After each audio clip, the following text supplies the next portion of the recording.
Divorce கேசஸாக இருக்கட்டும், இல்லை வந்து ஒரு ஒரு உமனுக்கு எகெயின்ஸ்டாக நடக்கக்கூடிய ஒரு குற்றங்களாக இருக்கட்டும், இதில் வந்து எந்த விதமான டைம் லிமிட் எல்லாம் கிடையாது. பட் டிலே இருந்தது அப்படின்னா, இப்போ குற்றம் நடந்திருக்குன்னு வச்சுக்கோங்களேன். இப்போ ஃபார் எக்ஸாம்பிள் ஒரு கொலை குற்றம் நடந்திருந்ததுன்னா, கொலை நடந்த ஒரு குறிப்பிட்ட கொலை நடந்த உடனே நம்மளுக்கு ஒரு கம்ப்ளைண்ட் ரெஜிஸ்டர் ஆகணும், வரணும். இல்லை ஒருத்தர் அடிச்சிட்டாங்கன்னு வச்சுக்கோங்களேன், ஒரு வந்து என்னை வந்து அடிச்சிட்டாங்கன்னு கம்ப்ளைண்ட் கொடுக்குறாருன்னா, அவர் அடி வாங்கினதுக்கப்புறம் ஒரு 4 மாதம் தள்ளி போய் அவர் கம்ப்ளைண்ட் கொடுக்க முடியாது.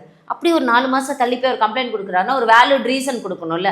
எனக்கு அடிபட்டுருச்சு, அதனால நான் போய் ஹாஸ்பிட்டலில் அட்மிட் ஆகிட்டேன், நான் ஹாஸ்பிட்டலில் ட்ரீட்மெண்ட்டில் இருந்தேன், ஃப்ராக்சரில் இருந்தேன், என்னால் ரீச் பண்ண முடியலன்னு ஏதாவது ஒரு வேலிட் ரீசன் கொடுக்கணும்.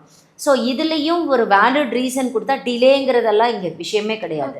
அவங்க எப்போ அதை ரியலைஸ் பண்ணுறாங்களோ, அவங்க எப்போ அதை வந்து இதுக்கு மேலே என்னால் பேர் பண்ண முடியல, நான் வந்து நான் கம்ப்ளைண்ட் கொடுத்து தான் ஆகணும்னு அவங்க வராங்களோ, கண்டிப்பாக நீங்கள் வந்து ஏன் நீங்கள் முதல் நாளே வரல, ஏன் நீங்கள் 2வது நாளே வரல அப்படிங்கிறதுலாம் விசாரணையில் ஒரு கேள்வியாக இருக்கலாமே ஒழிய, பட் நடந்த குற்றத்தை வந்து சரின்னு பண்ணுறதுக்கு அந்த டிலே ஒரு காரணமாக எப்பவும் இருக்க போகிறதுல பெண்களுக்கு எதிரான குற்றங்கள்ல.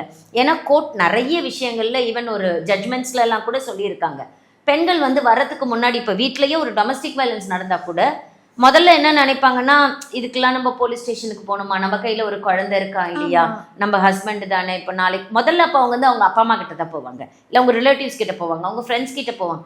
அதுக்கப்புறம் தான் அவங்க போலீஸ் ஸ்டேஷன் ஒரு விஷயத்துக்கு வருவாங்க. போலீஸ் ஸ்டேஷனுக்கு வரத்துக்கு முன்னாடி கூட நிறைய யோசிப்பாங்க உட்காந்து. ஸோ இதை கண்டிப்பாக கன்சிடர் பண்ணுவாங்க.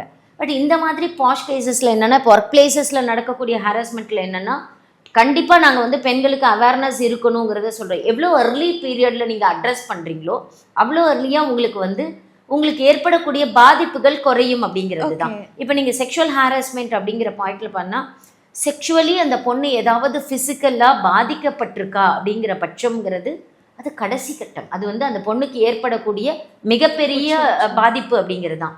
பட் அதுக்கு முன்னாடியே ஒரு செக்ஷுவலாக ஃபேவர் கேட்பாங்க.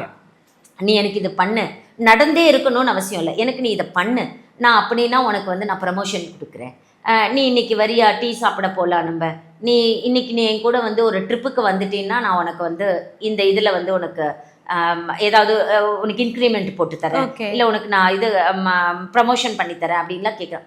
இது வந்து ஒரு ஃபேவர் கேட்குறாங்க அப்படின்னா அந்த டைம்லேயே கூட வரலாம்.